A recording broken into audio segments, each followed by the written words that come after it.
нарын сууга түшүп атат да. Эми 40% тазаланат деп айтылат, эми бирок канча экен точно билбейм. Бирок көбүнчөсү зара суунун баары дагы сууга куюп атат. Эми булар талаага барып кошулат. Эми талаадан деле баягы мал жейт, башка жейт, эми ал жагын айтпай эле коелук. Биздин Аккоргон тарапта, ошол эле интернат тарапта, анан кайра суунун ошол жолдун беркөбүз тарабында эч кандай канализация жок. Бүт жердин баардыгы септиктер тазаланып, кайра ошол жер аркылуу ушуга коштук да.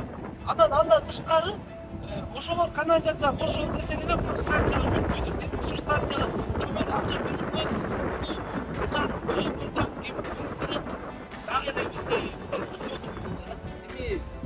баягы экологияга башка жака зыян болуп аткандын себебинен биз айтып атабыз, эртерээк муну бүтүрүп берели. Себеп дегенде биздин уже население күндөн-күнгө өсө баштады.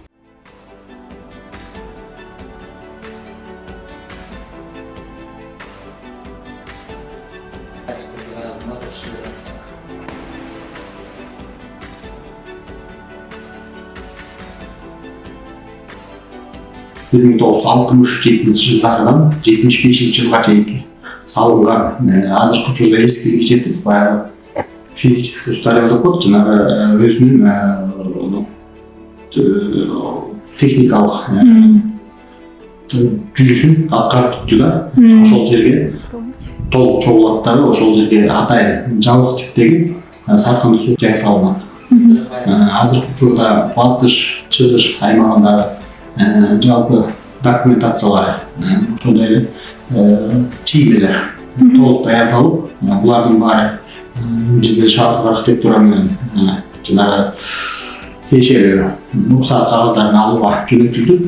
Азыркы учурда иштер жүрүп атат. Жайдын ортосу менен биздин бүгүнкү күндө батыш, чыгыш аймагыбыздагы саркынды суу тазалоочу канализациянын суу түтүктөрү тартылып баштайт. Толугу менен бул 2025-жылы буюрса аяктайт деп турат.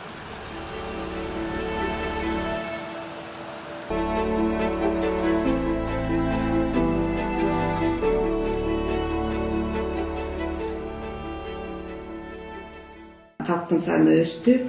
Ал кезде ошо тазалоо методу биологиялык болчу. Бирок башынан эле бул биологиялык ыкма иштеген эмес, биологиялык тазалоо. Анан бул жерде механикалык тазалоо болот. Нарын дарыясына кандай болгондо дагы баардык эле эле органикалык, ошо органикалык тиги булагы болгон сууларды деле бусуп тиги сууну куйганга болбойт Нарын дарыясыначы. Баардык эле суу, анткени баары бир кичинекей именно ошол жеринен булганууга дуушар болуп калып атат да.